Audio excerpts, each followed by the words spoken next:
The most northerly railway station in Scotland lies in the town of Thurso in Caithness, while its most southerly is in Stranraer in Wigtonshire, Dumfries and Galloway, although that wasn't always the case. The Thurso station was opened by the Sutherland and Caithness Railway in 1874 and is the terminus of a branch line for the Far North Line. Wick is the terminus for the main line. During the Victorian era, the railway network was expanding exponentially, and in the 1860s, the idea for a station at Thurso was first proposed. In 1870, a survey was undertaken and a site chosen, with the line completed in 1874. On Thursday, 9th July, George Sutherland Levison Gower, the Duke of Sutherland, accompanied by other dignitaries, left Dunrobin Castle near Golspie and travelled north on his train. After a short stop at Wick, he travelled to Thurso. There he was met by the town council, police commissioners and crowds of well-wishers. The line was inspected by Colonel Rich of the Board of Trade a few days before it opened to the public on Tuesday 28th July 1874, with the first trains leaving both Wick and Thurso train stations at 5:10 a.m, with the passengers from Thurso having to change trains at Georgemouth Junction.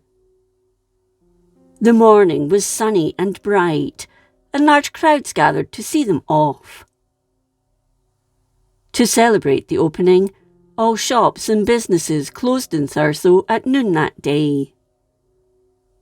In all, and using different trains, 215 passengers used the service from the town. It was proposed that 2 passenger trains would run daily to Thurso, and another with goods. Due to the fact it was a branch line, trains had to reverse into the station so they could go on and complete the journey to Wick. There is only one platform. A year after its opening, the station master's house was improved.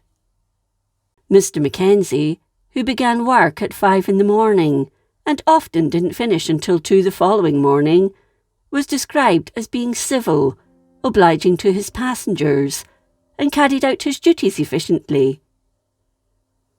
He worked alone, as there was no porter employed at the station, so the Sutherland and Caithness Railway Company decided to recompense him for his hard work. On Saturday, 14th April 1883, tragedy struck at the station when 15-year-old John Ross was killed. He'd been in one of the wagons while shunting after the arrival of the 5 p.m. train, and either lost his footing while trying to pass out one wagon to another, or had suddenly been jerked for some reason. He'd been thrown onto the track and was killed instantly as the rolling wagons struck him. In 1923, the station and its railway line were taken over by the London, Midland and Scottish Railway. During World War I and World War II, the station played a significant role, bringing troops and goods north to carry on their journey to the Orkney Islands. This was to defend Scapa Flow and the waters around the islands from enemy shipping. From February 1917 onwards, when the trains left London, the journey would be nicknamed the Misery by the sailors being transported north, as it took more than 21 hours. In 1974, a special train ran between Inverness and Wick to commemorate the 100th anniversary of the opening of the line. 10 years later, the station was internally modernised, with Caithness flagstone being laid on the floor in the reception area. In 1999, the wooden roof of the station had some remedial works carried out. The station, which still acts as a staging post for travellers heading to Scrabster to catch the Northlink ferry to Stromness on Orkney mainland, is the responsibility of ScotRail and was Category B listed in 1984 by what is now Historic Environment Scotland. On 15 December 1998, this was upgraded to Category C.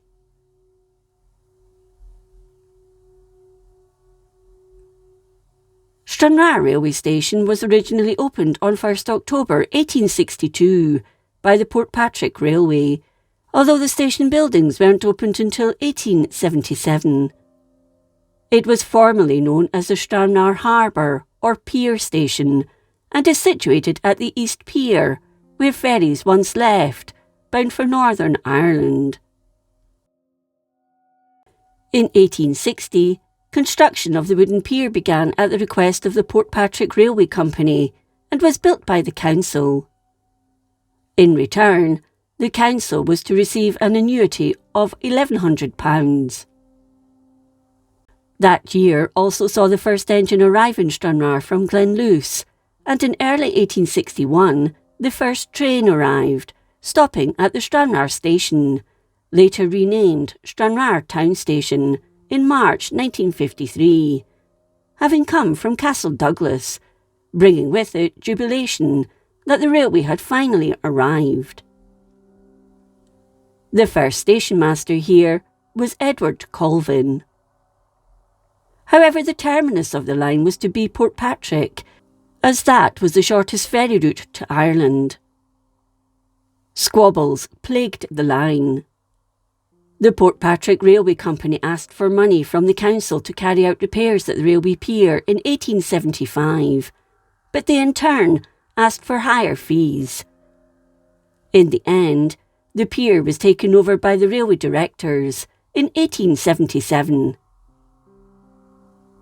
By that year, the Girvan and Portpatrick railway line was completed, but again a squabble ensued, with the Portpatrick Railway Company refusing passage on their line. The line was officially opened on Monday 1st October, with the first train leaving St Enoch Station in Glasgow, proceeding to Ayr, with dignitaries then boarding a special train bound for Stranraer for the occasion. That same day, a young man called John James was killed at the station when he fell in front of a train. It opened to passenger trains on Friday 5th October 1877. That same year, Whithorn Station, with its branch line of the Wigtonshire Railway, opened, making it the most southerly station in Scotland. However, it closed to passengers in 1950 and to goods in 1964. In 1878, improvements were made to Stranraer Harbour Station, including the construction of a large covered platform.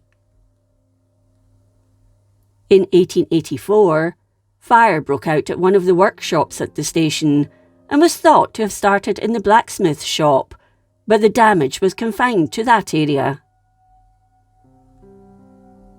By the 1890s, travel by rail was cheap, with day excursions becoming increasingly popular, so much so that a second line was suggested for between Stranraer and Castle Douglas.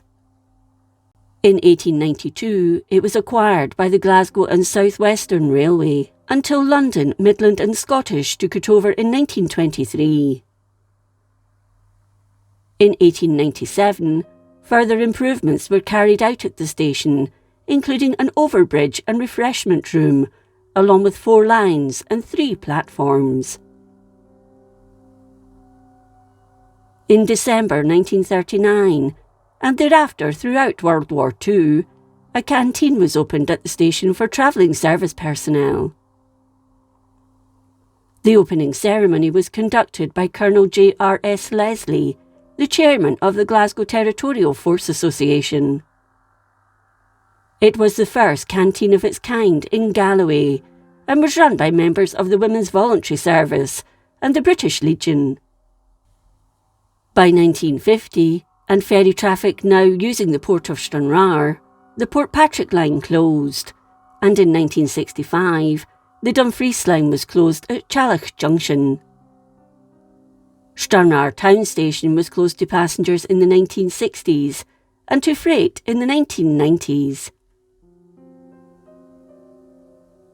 On Tuesday, 11 September 1973, more than 20 sticks of gelignite were discovered in the men's toilets at the station, causing it to be evacuated. It had been hidden along with detonators behind a cistern. No one was ever charged over the incident. The line was nationalised in 1948, then taken over by British Rail in 1963, before being privatised in the 1990s. ScotRail was awarded the franchise in 1997, and they managed the station, with ferry operators Stenaline owning it.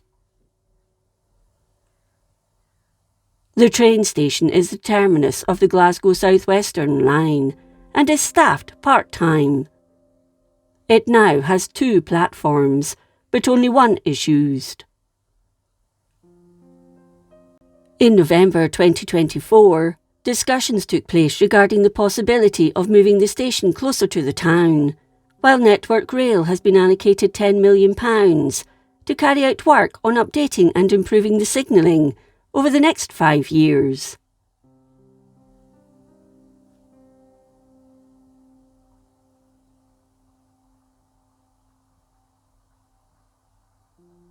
If you enjoyed this episode of Scotland's History, please like, comment and subscribe. Until next time, thank you for watching.